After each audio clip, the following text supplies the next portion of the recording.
The topic, if there is such a thing, for today is choosing your own greatness, or being a no-limit person, taking charge of your own life. Something I really believe, that you are the sum total of all of the choices that you've made up until now.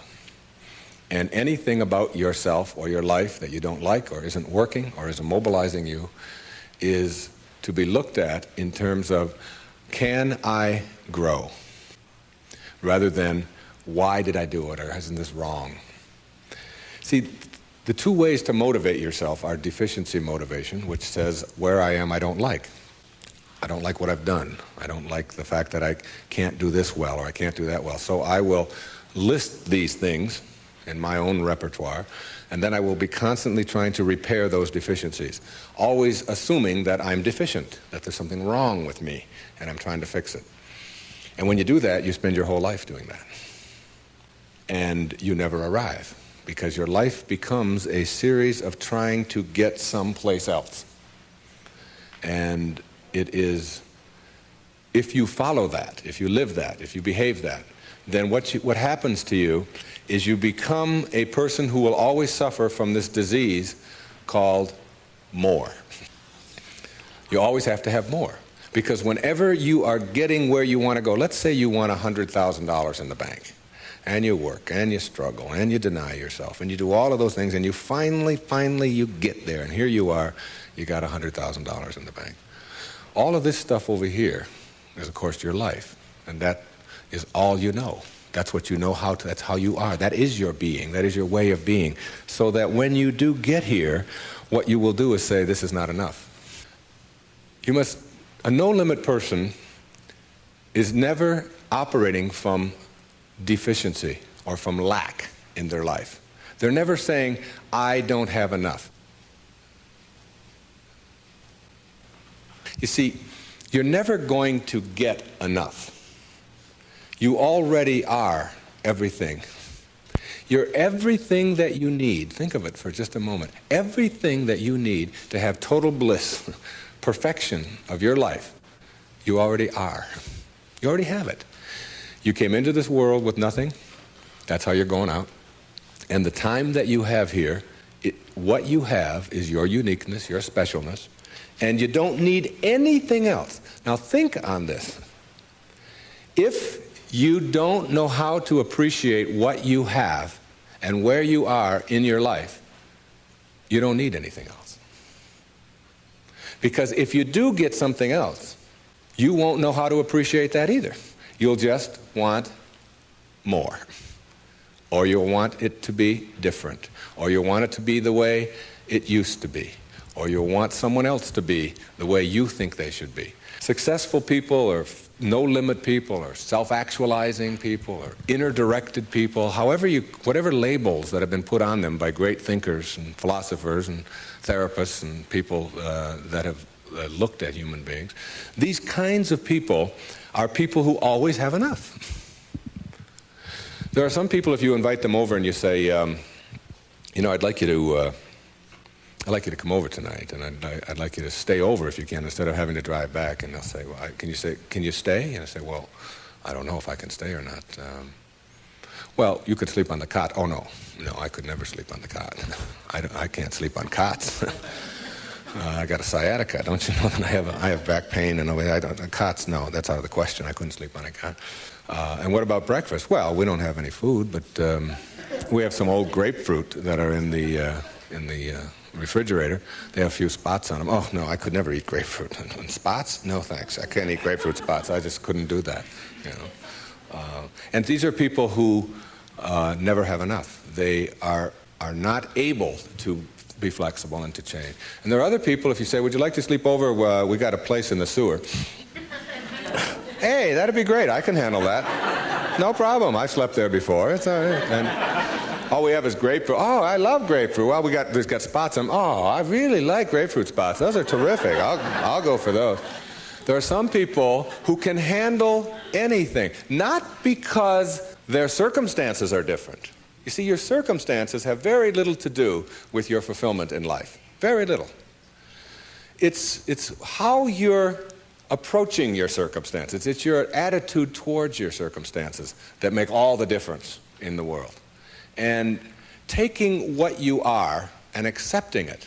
This is a little advertisement that was in the Detroit Free Press for last September. I was giving a speech at the Unity Church of Today in Detroit, and it says, Dr. Wayne Dyer will talk about your inner child and how to deal effectively with problems in all relationships. And it was a real nice ad, you can see that.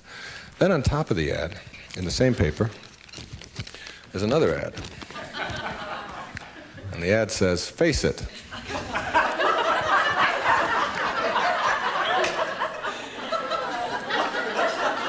Right on top of my ad, there's no hiding from hair loss.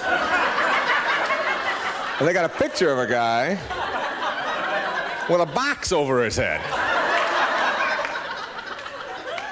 And they have a before and after guy there. And the after guy looks like he's just found fulfillment. And it says, you can't run and you can't hide. Hair loss is a problem, and unless you take action, it will continue. Now, we've got to look at this in terms of what I can do with this and how I can handle this. See, my daughter helped me with being bald a long time ago. She said, Dad, you're not really bald. Don't think of yourself that way. She said, you're just about this much taller than your hair. That's all. Just sort of a nice way to look at it, too. I just sort of outgrew my hair. I sort of transcended my hair, if you will. All right? No limit people are human beings who take what they are and accept it, and don't tell themselves that somehow they're deficient because of anything about themselves. This is a very crucial concept for me and for virtually all of us. It's this idea of taking your life in your own hands and being the kind of person that you choose to be, and understanding that everything that comes your way is an opportunity, is a blessing.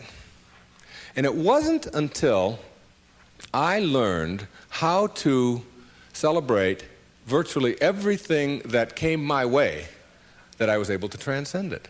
You see, everything that was given to us by God, whatever that is perfect. No one can deny the mountains are perfect, and the rivers are perfect, and the birds are perfect, and the hippopotamuses are perfect, and so on. This is just what was given to us. Everything else that you have on our planet, that we have on our planet, comes about as a result of thinking. Thinking.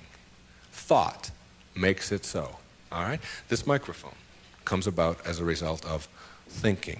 Somebody imagines it. Somebody then tells somebody else about it, and it creates it. The dress that you're wearing, this shirt that I'm wearing, the shoes that you have, the stage, these cameras.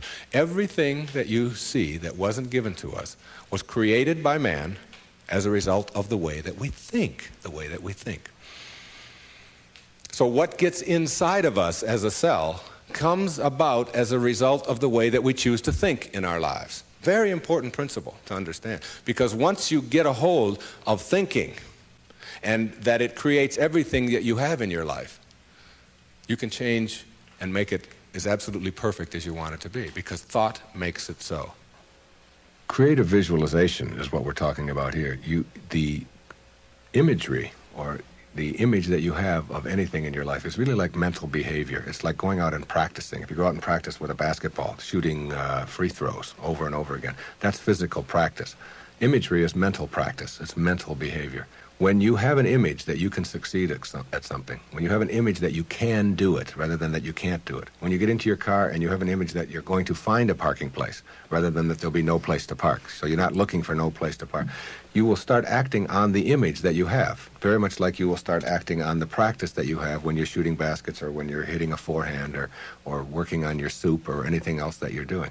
Bucky Fuller, who I served with on the Hunger Project Advisory Council for 9 years, who died not too long ago, said that 99% of who you are, you can't touch, you can't see, you can't smell.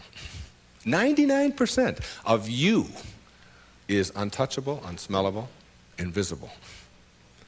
It is what Ken Kai's is called your conscious awareness. It's what looks out behind those eyeballs. What is that? It isn't cells. It's some kind of conscious awareness that you are. And make no mistake about it, you've occupied a whole lot of bodies already. Now, this is not reincarnation talk. Although, I don't know about this reincarnation. People ask me if I believe in it. I said, well, I taught in a junior high school in the inner city of Detroit for 4 years. And I saw those dead bodies come to life every day at 3 o'clock. So I believe in reincarnation, all right? Now, if 99% of who you are you can't touch and you can't feel and you can't smell, then what is it? Who is it? Where are you? What is this thing called your essence or who you are? And where does it go? Now think of this. You were in a body. I have a little baby girl who's 11 months old. And we were all in a body that size. Well, it's only a body about this big. Got fingers only this long. You know? Got tiny, tiny little parts all over the place. I mean, she's only this tall. Now, is that her? Is that her essence? Because I have other children who are much older, and I am much older than that, and I can remember being 3 and being in a different body. Still me, still my essence there, different body, totally different, doesn't even look anything like when I was 11 months old. And then I was 13 and had a funny body at 13, but still my essence was there in a whole new body. Hairs growing all over the place that I didn't understand, all kinds of things happening to it, you know. Then hairs falling out of it later on, you know. Looking at those hairs that fall out and say, what held it in yesterday? You know, I don't know. I don't even understand that, okay? And so it's like who I am has been in many, many bodies already, all right? And that essence, you see, everything on our planet that is alive can never die. It can never die. Life doesn't die. It just transforms. It just moves on to new places and new ways of being, new ways of being. And the way of being that is the most transcendent of all is this way that comes from seeing yourself as love and only having that to give away. Only having that to give away. Let's say I were to stand up here in front of you and just visualize for a moment that I have an orange. And I take this orange and I squeeze it as hard as I can squeeze it, okay? What's going to come out? Juice. What kind of juice? Orange juice. Apple juice, any chance? Once in a while? Come on, now and then. A little mango juice come out of an orange once in a while? No mistakes, right? Never, no matter what. Next question. Everybody passes. These are easy, okay? Why, when you squeeze an orange, as hard as you can squeeze it, does orange juice come out? Because that's, not because it's an orange, because that's what's inside, isn't it? On our planet, when you squeeze something, what comes out of it is what's inside. Not too difficult, all right? Does it matter if your mother squeezes the orange? Does it matter what instrument she uses? Does it matter if you just had your period and then you squeeze an orange? Does it matter if your boss squeezes it? How about if your kids do it? Your kids squeeze an orange. Does it matter? Does it matter what time of day? Suppose they do it at noon, all right? How about at 4 in the morning? Does that matter? Whenever you squeeze an orange, the only thing you get out is what's inside, right? No arguments. Same thing works for you. Same principle works for you. It's a principle of the universe, all right? Someone squeezes you. That is, someone puts pressure on you. Someone says things about you that you don't like. Someone puts attention on you, whatever. Your boss says something to you that you don't like. And out of you comes anger. And out of you comes hatred. And out of you comes fear. Or out of you comes stress. Or out of you comes tension. Why? Is it because of your boss and the way they squeeze you? Never. Is it because of your mother? I mean, she really can be a pain sometimes, right? Is it because of your children? No. What comes out of you always when someone squeezes you is what's inside. This is the vital principle of being a no-limit person. It's so crucial to get this and understand that. that if you have any hatred in your heart for anyone in this world, or any anger or any fear or any of those things, it has nothing to do with the rest of the world. It only has to do with what you put inside. Now, how does what gets inside of you get there? That's the key. How does it get there? As you think. Only as you think. You see, there's no anger in the world. There's no stress in the world. There's no tension. It's perfect. We've already established. It's a perfect place. It works just fine. It's all flowing the way it's supposed to flow. The evidence for it is, it is. That's all the evidence you need. Just look around you. Everything out there is a miracle. Everything, including you. There are no mistakes. It's all perfect. And everything that happens to you in your life, whether it's a trauma, whether it's a disease, whether it's somebody treating you in a certain way, there's a lesson in all of it. No limit people understand the lesson in life, and therefore celebrate the lessons.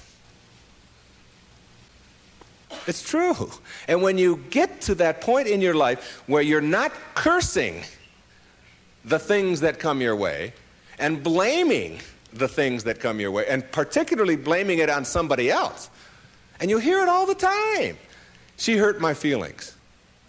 How's that possible? How can anybody hurt your feelings? Your feelings come from your thoughts. No one can hurt your feelings without your consent. No one can make a fool of you without your consent. No one can embarrass you without your consent. These are choices that you have that come from the way that you think. Someone calls you a name. Hey, stupid. And you turn around.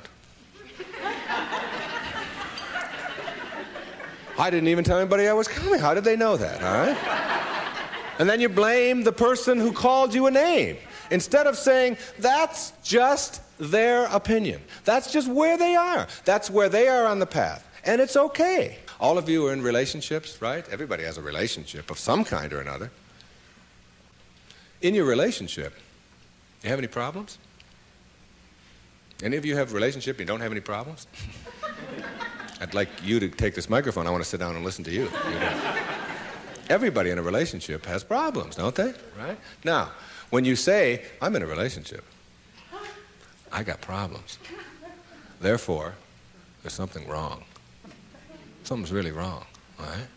Now, if you're in a relationship and you have problems and something is wrong, you got to call in a consultant, right? You got to call in somebody to help you with the problems. You don't want the problems to go on. Who are you going to call in? You only got yourself. That's all you got. You might get a therapist once in a while, but they got worse problems than you do.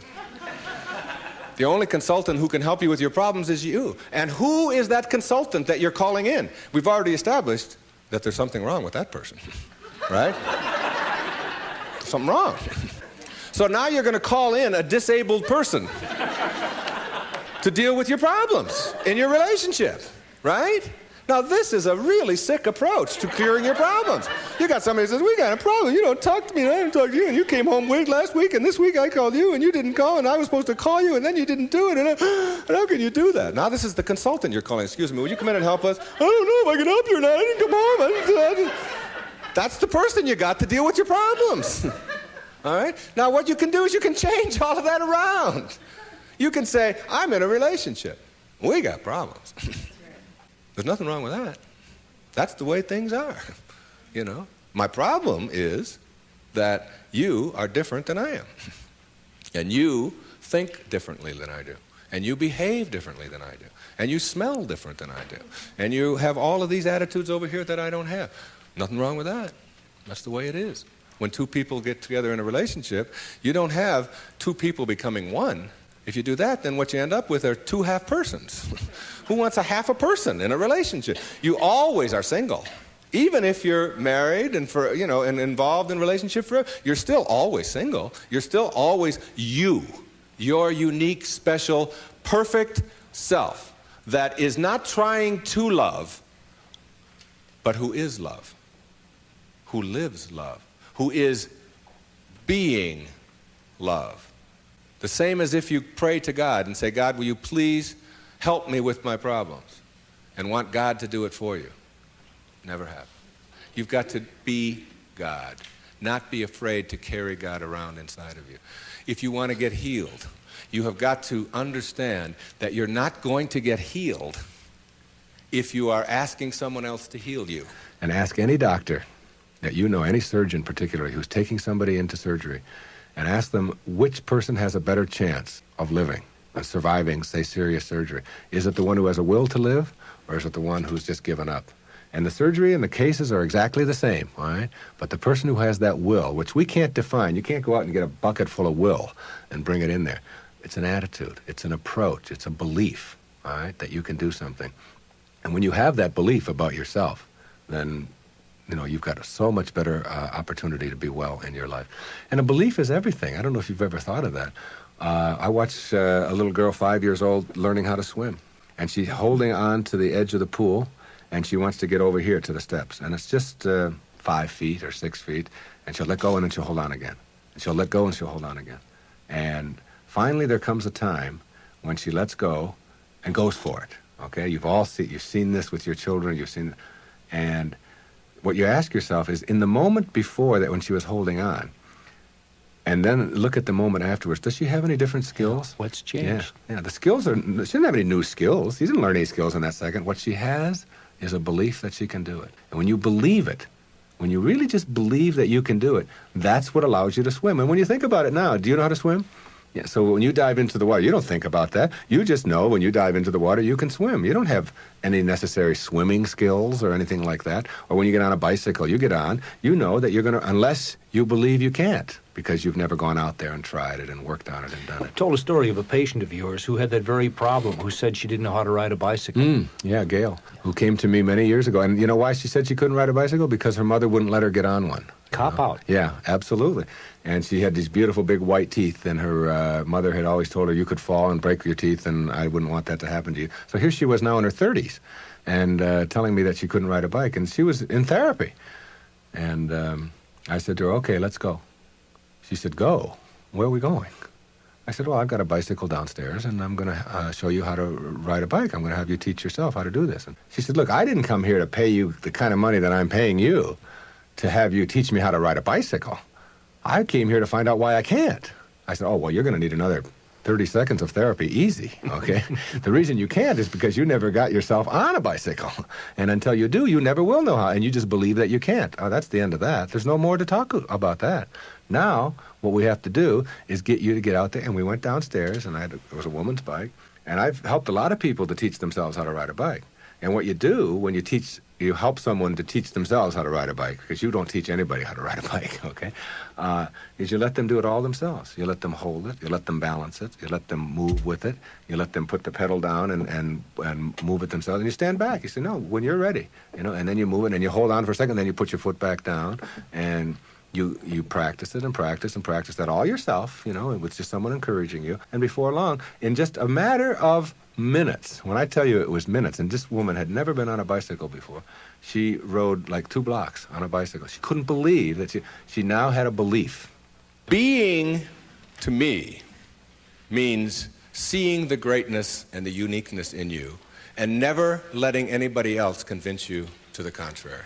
When people ask me, come on, you're always talking about being up and you're always positive and so on, you mean to tell me that you're always that way? I say, yeah, I really am. And it isn't because I'm out there doing something in an artificial way. It's an authentic response to my having gotten the junk out of me. And the junk is the way that I used to think, the way that I used to think. Think for a moment, if you can visualize right here, a clock, a big clock. And the hands on the clock go from 1 to 12. The clock starts right out here with the minute hand, and it goes over towards the 3, the hour hand, minute hand. And that's the time in your life when you are moving away from yourself, from your true self. That's the time when you are trying to put other people down, trying to prove that you're bigger and better than somebody else, trying to make yourself right all the time, as opposed to being with somebody else. It's like you're moving away, and a lot of people spend a lot of time moving away from their true self, because your true self is this little child, is this beautiful little child inside of you that has only love and acceptance for everything in the world. and no dis-ease, no absence of ease. You move away towards the 3, and then you move down here this way, and you're still moving away from yourself until you hit the 6.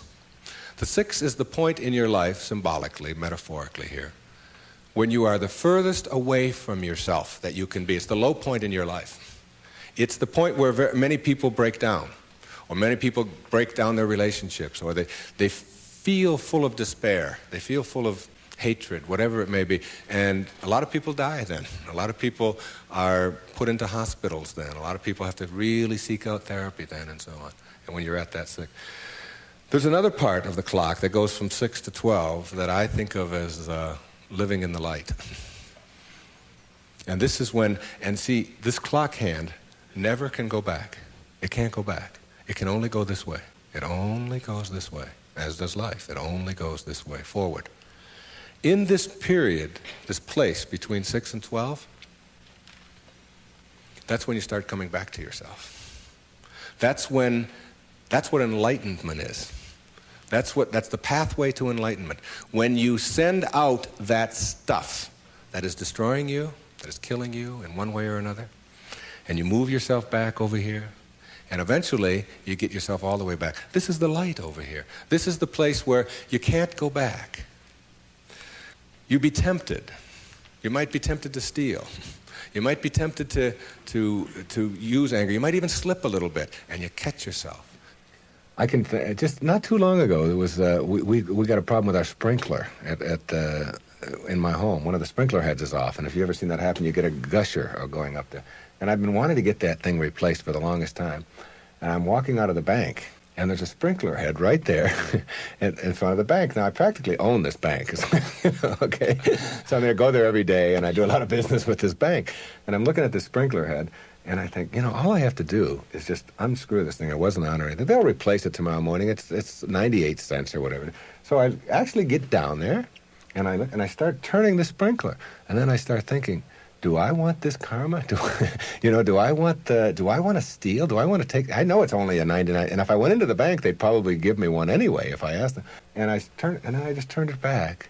And I said, if I want a sprinkler head, I'll go and buy one for myself. This doesn't belong to me. It was just like a split second of weakness there or whatever it was. But it illustrated to me that I can't go back there. I could never. And there was a time in my life when I could have done that. I can be absolutely frank with that. I could do that. I can't go back there anymore. That's where you start.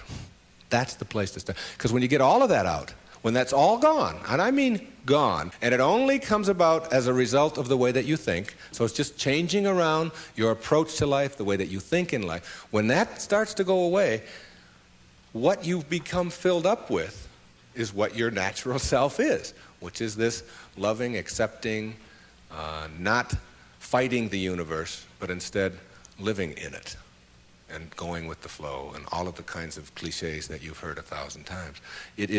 That's the metaphor there. And you see, every time you try to go back, can't do it. You can't do it.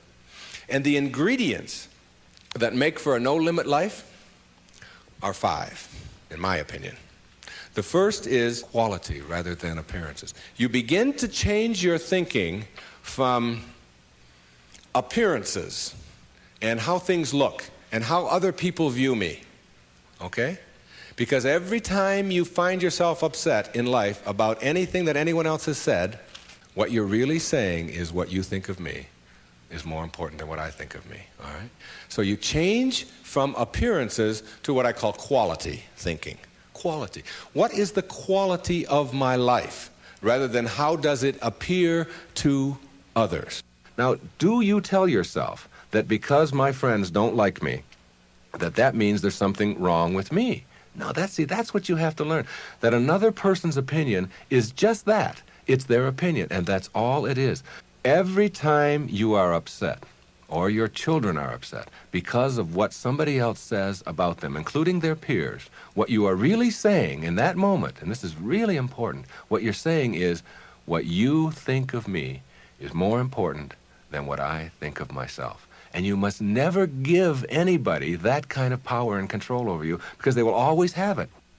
The funny part about approval, for those of you who really want it, now I'm here to tell you that I like approval. I enjoy it. I find it one of the most exciting things in the world. I like it when people read my books. I love it when people applaud. I like it when people tell me nice things and all. I like approval. I'm the first one to admit it. What I don't do is I don't need approval. There's a big difference between wanting approval and needing approval. When you need approval, it means you become immobilized when you don't get it, from making other people's opinions more important. Now, for those of you who say, yeah, but I want approval and I need it, and if I don't get it, and so on, then understand this. The people who get the most approval in life are the ones who care the least about it. And the ones who get the least approval are the ones who are always going after it. So if you want approval in this paradoxical way that I'm talking about it, stop needing it. Stop concerning yourself about it. Ask yourself, who gets the most approval in life? Think of the person that gets the most approval, and you'll see that that person couldn't care less what other people are thinking. They're so busy being, they don't have time to notice what their neighbors are doing. Thoreau said this. He said, if you advance confidently in the direction of your own dreams and endeavor to live the life which you have imagined, you will meet with a success unexpected in common hours. What that means is that success is not something that you can get in life. Success is an inner process. Success is something that you bring to everything you do in your life. It isn't something you get out of what you do. And when you get that, and you learn how to get the junk out, and advance confidently, doing what makes the most amount of sense to you based on your inner signals and the one issue of morality, which is you never interfere with anybody else's right to do the same. Each person has their own right to advance confidently in the direction of their own dreams. And when you violate that, you're violating the principle of the universe, the essence of the universe, which is cooperation and harmony. Then success will begin to chase you. And it will come into your life and arrive in your life in amounts that you never dreamt of before. That you never dreamt of. Things will start happening to you that you would never imagine before. I'm working on a book right now that's going to be called You'll See It When You Believe It. And when you start believing in some of these principles, you'll start seeing things that you were blind to for so long. When you were back here in the 2 and the 3 and the 4 and the 5, when you were moving away from yourself, as long as you're moving back towards your universal essence, your harmony with yourself, your cooperation with the rest, things will start happening in ways that you never dreamt of. Jung called it synchronicity. And it's a term that we use to explain how unexplainable coincidences sort of happen in our life. And how come these things happen? I'm going to share a couple of those with you before we leave. The quality versus appearance in your life means that you get that inner candle flame working in a way that gives you quality, independent of what other people think of you. Maslow, in defining self-actualizing, no-limit people, said they are independent of the good opinion of other people. Of the good opinion of other people. Independent of it. They're so busy advancing confidently, doing the things that make sense, and bringing success to changing their baby's diaper, and bringing success to weeding their garden, and bringing it to the job. They bring it on the airplane so that when they run into somebody who is rude to them, a stewardess that is rude, they don't see it as an attack on them. It's just where they are, and they send them love. Help them a little bit, you know? They're kind. When somebody wants to get in on the freeway, and they're one old temptation when they were on the 1 to the 6 side was to say, oh yeah, nobody's getting in front of me, I'm getting there first. It's like, they slow down a little bit. They don't have all that type A stuff of having to beat somebody else and having to defeat somebody. It's a new way of being. It's a way of quality, where your harmony allows you to cooperate, and you are a part of what this whole thing is about. New way of being, quality rather than appearances. Another new way of being, very important. Living your life on ethics rather than rules. Ethics rather than rules. All these rules, all these ways of having to do things, somebody else dictates to them. Do you know that some of the most immoral acts in the world have been perpetrated in the name of the rules. These are the laws. What do you think Nazi Germany was all about? Everybody doing all these horrible things to other people. I'm only doing my job, was the defense we all heard at Nuremberg. I was just doing my job. If it's an immoral rule, it's immoral to obey it. And self-actualizing people, as Maslow tells us, have rules inside of them that they could never obey, never disobey, ever.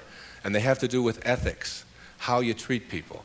How do you think we get to where we are now? You know who Rosa Parks was?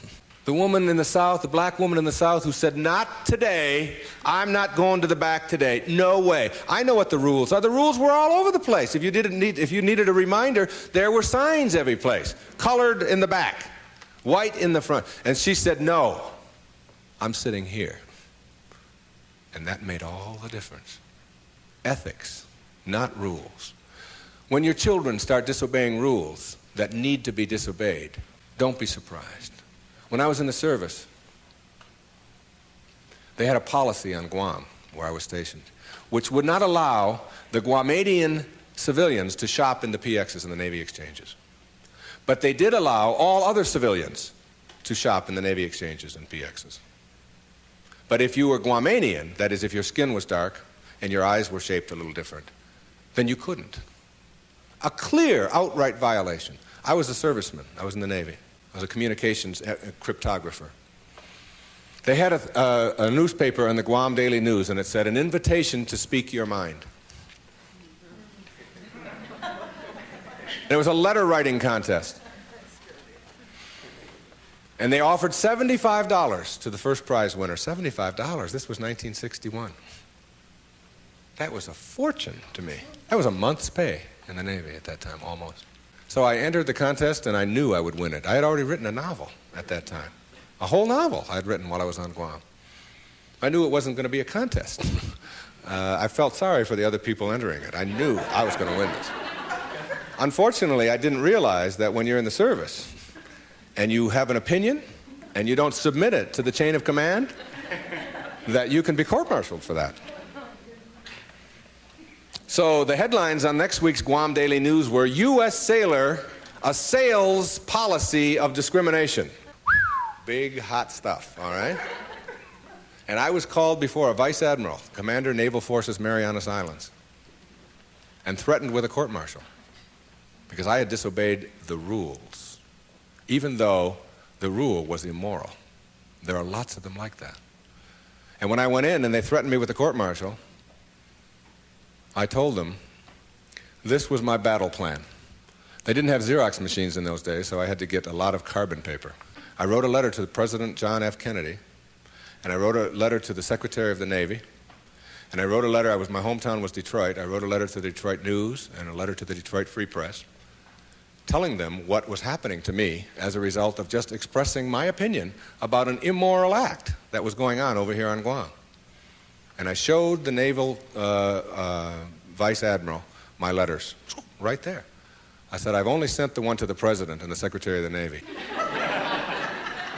These letters go to the newspapers across the country. There was one there to the New York Times as well, and the Los Angeles Times. It was, and I just spread them out before him. I said, if you court-martial me or punish me in any way for this, then what's going to happen is the world is going to find out about this policy. And I'm prepared. I'm ready.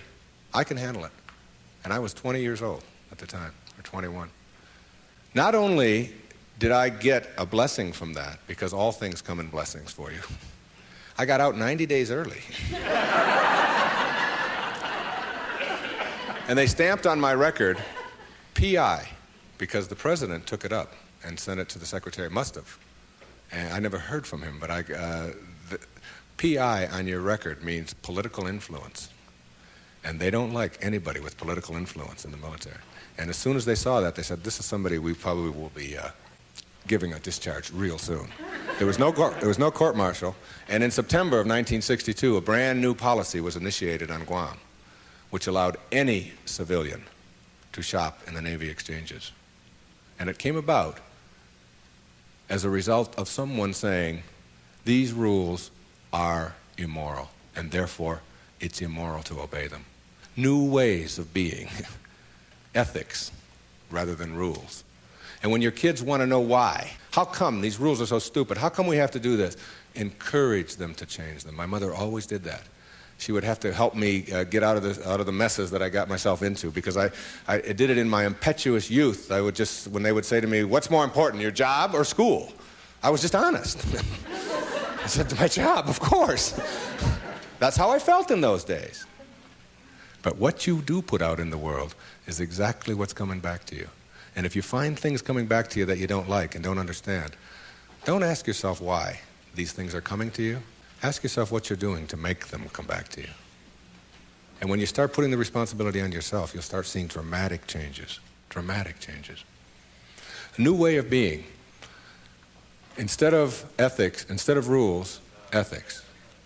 Another new way of being. Instead of looking all your life for achievements and externals, try living your life on knowledge for the sake of knowledge. Knowledge instead of achievement.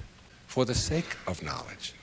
Being in a context in which you don't have to collect a lot of merit badges.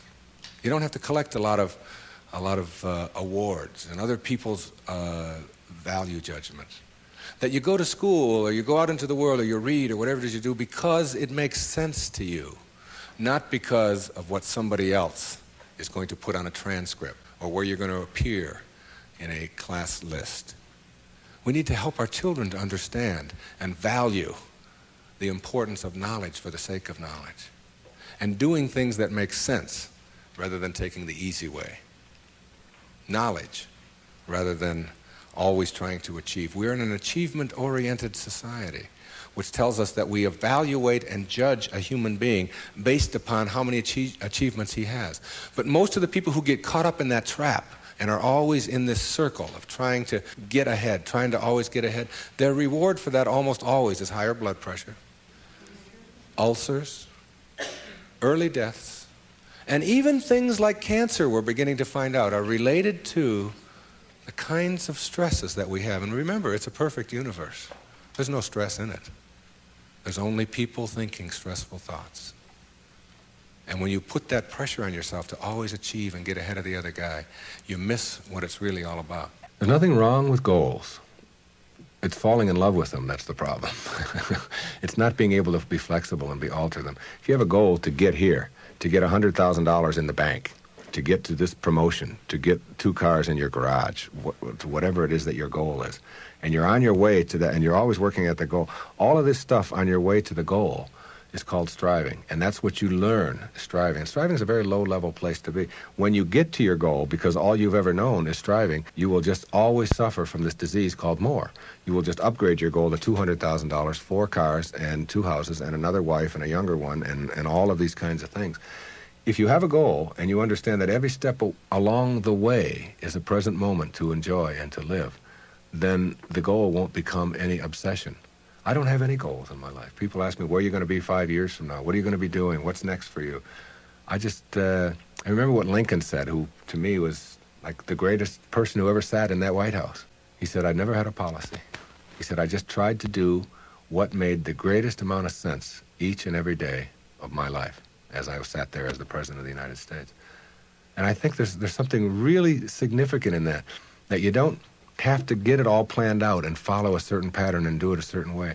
If you just sort of trust your inner instincts and go with that and live each moment, the goal stuff will all take care of itself. But if you're sacrificing and pushing your life aside and suffering on your way to trying to get someplace, you'll never get there. It will always elude you, because once you get there, you'll just have to upgrade it.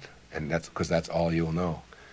Nowness is that purest form of sanity, living in this moment and enjoying it. And all the rest of it will sort of work its way out. Another new way of being for me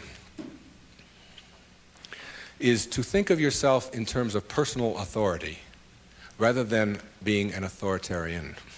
Personal authority. A person who has authority never needs to dominate anyone else, ever. Dominating doesn't become necessary. In business, you can have authority. The people who have the most authority are the ones who listen the most, and the ones who are the most conscientious about what do other people have to say. A person in a relationship who has to dominate somebody else and has to make the other person submissive shows that they don't have authority, because they're getting their power not from within for themselves, but on the basis of who they can control. And that never lasts. That never lasts. The only thing that lasts is having inner power, if you will. Know thyself. That's what Shakespeare said. Know thyself. The more you know yourself, the more you become honest with yourself, honesty becomes just a way of life. No, I don't think the world necessarily does, but you can't run your world. You can't run your world based upon what the rest of the people in the world want or don't want. To me, honesty is like, it's a karma that goes out into the world. How people treat you in the world is their karma. How you react is yours. And when you react to it with dishonesty, that's what you're putting out into the world, dishonesty. And when you put dishonesty out into the world, that's what's going to come back to you, because what goes out is what comes back. That all, as you sow, so shall you reap. I mean, it's in every great institution that there is in the world, whether it's a religion or a philosophy or whatever. What you put out is what comes back. Whatever you plant is what you're going to get back. And the more that you put out honesty, just because it's what you are, because you are being honesty, you're not trying to be honest, you're just being honesty, then that's what will come back to you on a regular basis. And when it doesn't, you'll just see that as another test for you to pass. And finally, a fifth way of being that is new, for me, it has become a way of life. It's called serenity instead of acquisitions. The more you try to acquire, the more you try to get, the more you try to collect in your life and evaluate yourself on the basis of that, the less serenity you're going to have. More is less. It's almost a secret of the universe. Serenity means inner peace. It means that you can find joy in every moment that you have in your life instead of always looking for it. It means that while you are driving along the countryside, and seeing, instead of saying, oh, I'm on my way to this point, that you can open your eyes and see it with new eyes. See the rolling mountains, see the grass, see the deer, see the sky. You can just stop wherever you are in this second, wherever you are, and just look around you, and you can begin to appreciate just your surroundings and your environment. Then you can begin to appreciate the people that are in your life, and even the ones that are negative and you're having the most difficulty with. You can practice a new way of being with them, which is sending them love, sending them flowers, send them books, send them a tape, send them something, and just see what kind of reaction that you get. Super emotional health is just an attitude. An attitude is everything. I want to summarize these new ways of being and give you the most important ingredient on the path as we leave. I said that it's quality in your life to be focusing on rather than appearances, and it's ethics rather than rules, and it's knowledge rather than achievement all the time, and it's being personally an authority on yourself rather than authoritarian and trying to be dominating someone else or to be dominated, and serenity, which is the name of my little girl, my youngest daughter, Serena, rather than acquisitions and accumulations and trying to prove yourself that way. And when you get that serenity, which comes from the way that you think always, then you will replace all of the other junk that keeps you back here between 6 and 1 on that clock. And once you get past it, you'll never, ever be able to go back. Because the light, living in the light, is a way of being that if you're not there, you don't get it yet. But once you see it, and once it begins to take over your life, you can never go back. That is your purpose. Your purpose isn't to try to be loving. Your purpose is to be love and only have that to give away. Well, but there's one other ingredient, and it's really crucial. Forgiveness is the vital ingredient on the path of enlightenment.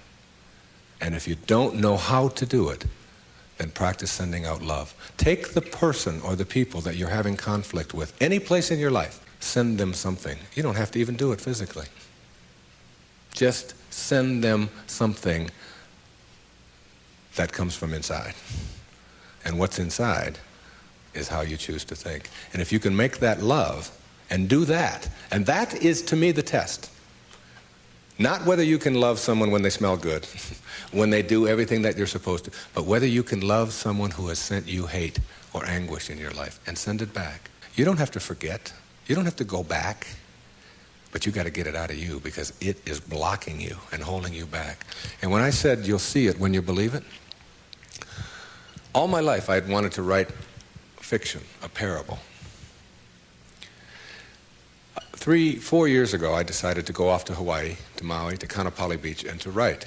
Now, the books that had made the most difference in my life were The Little Prince, Candide, Siddhartha, Jonathan Livingston Seagull, Illusions, Alice Through the Looking Glass, Gulliver's Travels, parables, teaching parables, stories that can tell a message. I went over to Maui, and I sat down on the beach, and I'd been talking about writing this, I'd been talking about doing this, and it was something that... And I have a little girl, and her name is Sky, S-K-Y-E. I decided to reverse the letters in her name, E-Y-K-S, and put an I in there, which symbolizes the self, Icus. And I just created this parable of a woman whose name is Icus, who lives on another planet. The planet is Uranus.